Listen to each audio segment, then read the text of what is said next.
Ako na nový rok, tak po celý rok.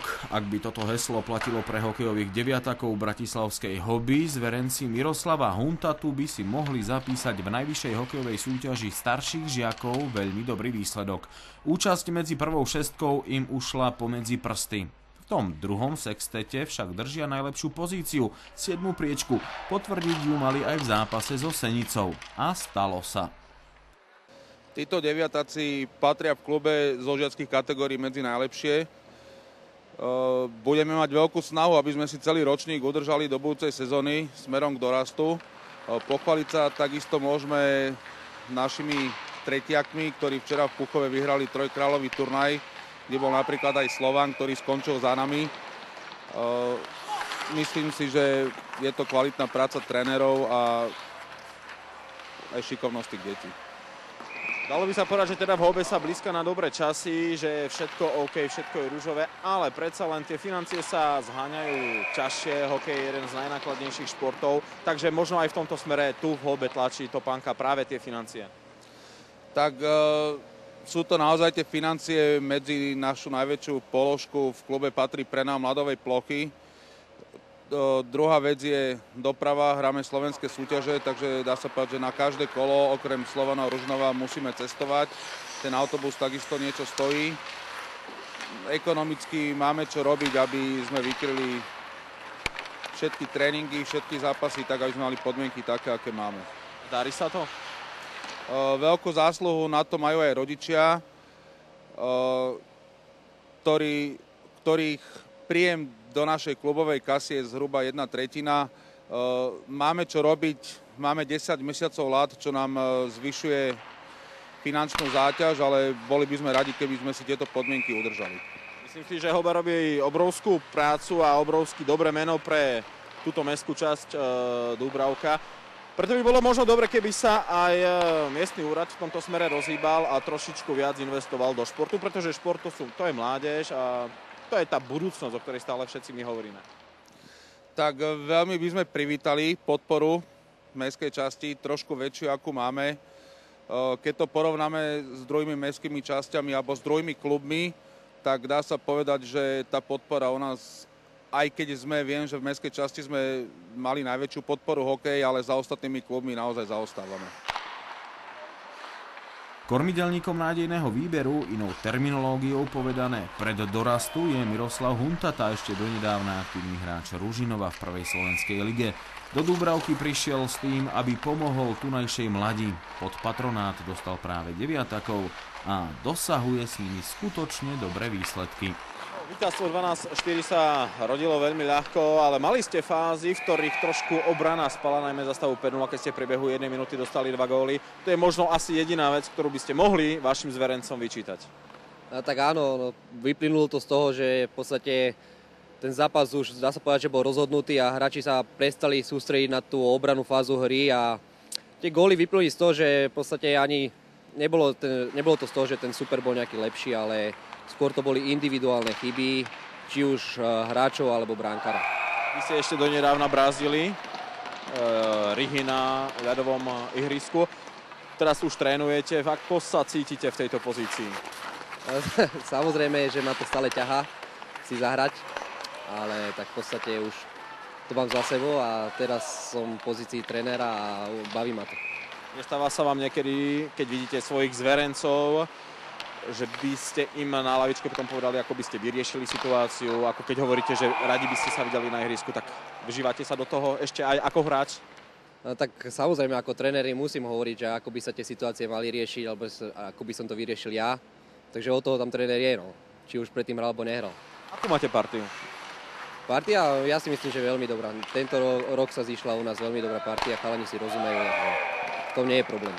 Myslím si, že Hoba Bratislava hrá vynikajúco, hrá celoštátnu ligu, hrá prakticky tá účasť v prvej šestke unikla len tak, ale aj to 7. miesto, ktoré momentálne držíte prvé v tej skupine medzi 6 a 12, je asi tým správnym odzrkadlením.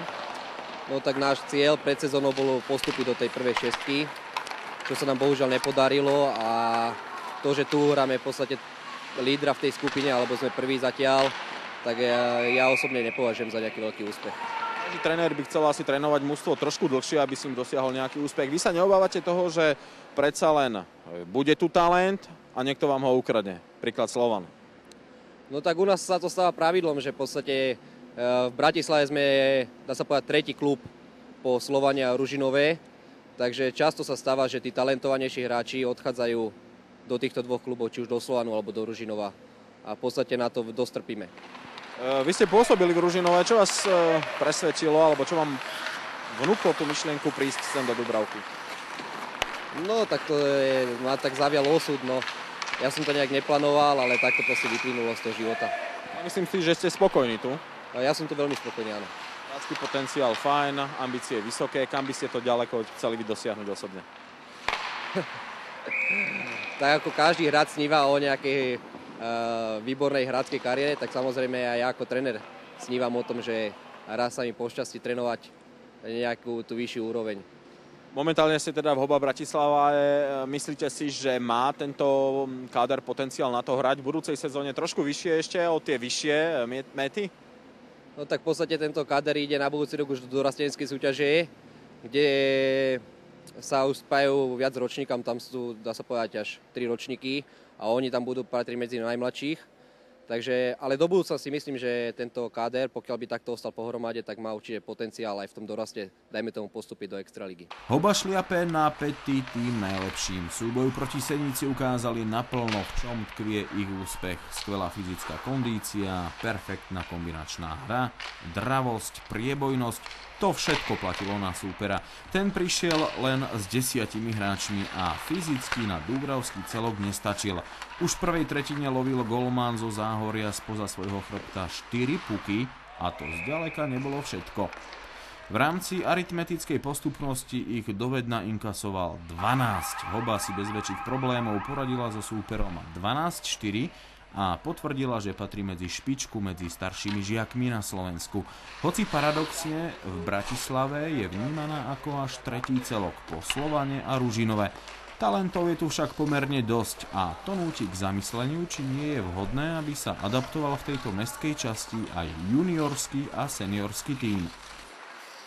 Hokej robí obrovské meno Dúbravskej mestskej časti. Navyše aj táto hala na Harmincovej ide do rekonštrukcie, respektíve priebežne sa rekonštruuje aj za pomoci Starzu. Ako to vyzerá v tejto chvíli? V tejto chvíli to vyzerá tak, že sa v tomto čase dokončuje prvá etapa dostavby. Mám také informácie, že už by mala byť aj druhá etapa dostavby, je to rozdelené do 3 etáp. Klubu by to spravilo to, že by sa skvalitnili podmienky celému klubu tým, že hlavne prípravkári by mali vlastné šatne, čiže rodičia by neboli zaťažovaní tým, že si musia nosiť výstroj detí. Chceli by sme perspektívne spraviť aj juniorov a seniorov, čo by takisto dalo nejakú perspektívu tým deťom v nižších ročníkoch. No presne na toto mala nadväzovať moja ďalšia otázka, lebo skutočne, ako sme videli aj tých deviatakov, aj tí siedmáci a tak ako si už spomínal, aj tie nižšie ročníky dosahujú veľmi dobré výsledky a robia dobré meno tomuto športovému klubu. Možno to by bolo také premostenie k tým seniorom, pretože seniorský hokej tu chýba. Poznali sme začias minulých Ekonom, Bratislava, Ružinov a tak ďalej a tak ďalej. V Bratislave žiaľ funguje len Slovan a preto si aj ja osobne myslím, že tí hráči, ktorí sa nedostanú do toho extraligového tímu, tak by mali možnosť pokračovať práve v kluboch, ktoré by hrali prvú ligu alebo druhú ligu. Áno, išlo by tam viac menej o našich odchovancov, ktorí by videli, že majú možnosť v hokeji pokračovať. Myslím si, že ten hráčsky potenciál by bol v Bratislave naozaj veľký vzhľadom k tomu, že tu máme Slovan, že tu je Ružinov, vychádzajú odtiaľ naozaj kvalitní hráči, hlavne ktorí hrávajú extraligu.